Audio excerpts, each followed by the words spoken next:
we are following new developments out of the White House. President Biden expected to outline his massive infrastructure plan tomorrow. Our Kayla Tausche joins us with more on this story. Kayla. Melissa, it will be the first of the president's two-part Build Back Better economic proposals.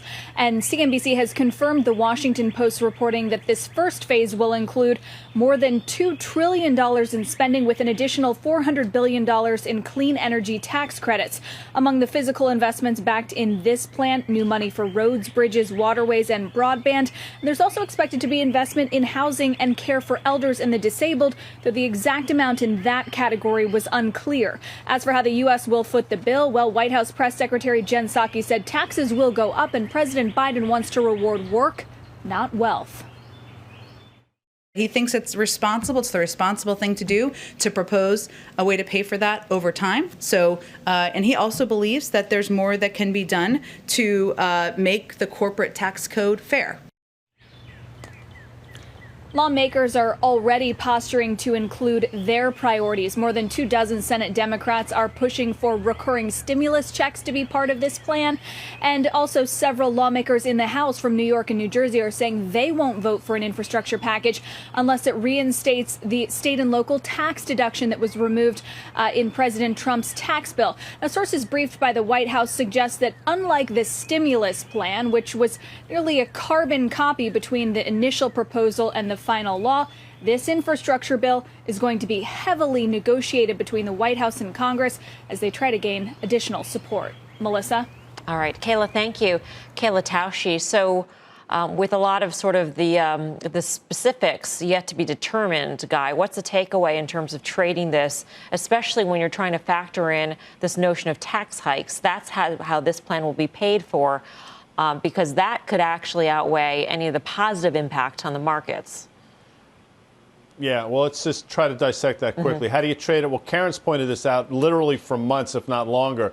I think I'm actually pretty confident that it made an all-time high today. And if you look at that stock, I mean, it was a $70 stock in the trough of last March, and I think it closed around $335 or so today. And probably even given valuation, it's probably still reasonable in earnings in April. So names like that work. We've mentioned Caterpillar a number of times.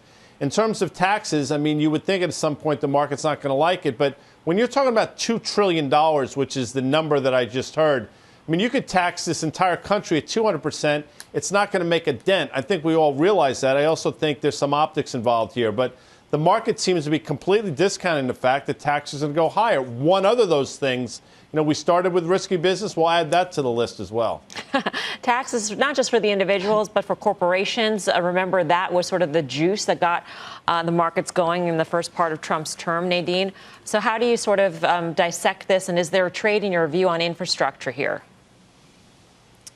We've been long various infrastructure plays around the world, so I think you can continue with that in pockets. So it could be services like a Perini, it could be a large conglomerate like Cemex, it could be materials themselves that are used in construction, or energy companies around the world, or products that go into green energy buildings, green energy products. Those are, I would say, a basket you could still be long, even without the details. But at the same time, you do need to be careful. It's also an employment bill, right? So it's not just infrastructure, but it's employment bill. So there's going to be a lot of other people out there benefiting from employment. What will they do with their paychecks? What will they do in the next few years? So we're looking to call it the second or third layer derivative of the impact of this type of bill. Yeah, some material stocks out there that have been named in the past: Vulcan Materials, MLM, Martin Marietta, and then also there is some thought that there could be a credit, an EV credit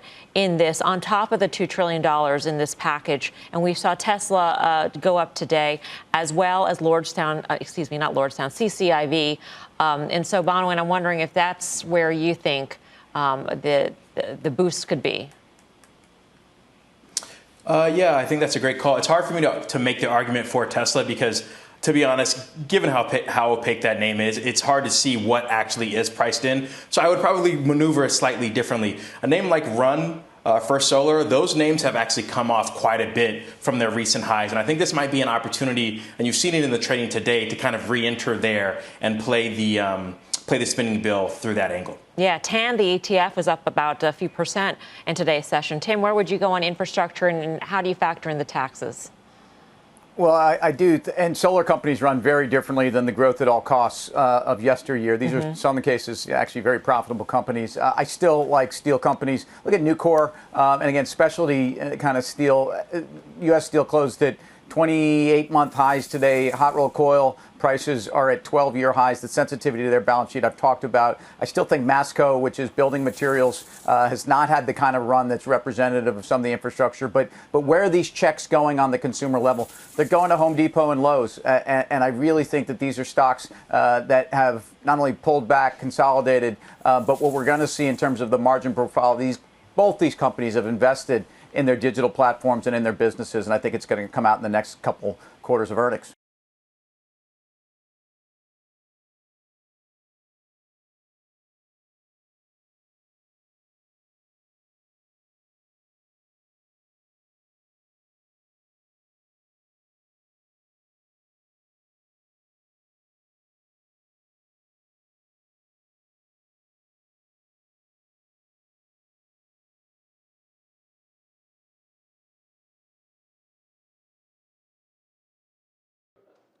Shepard Smith here. Thanks for watching CNBC on YouTube.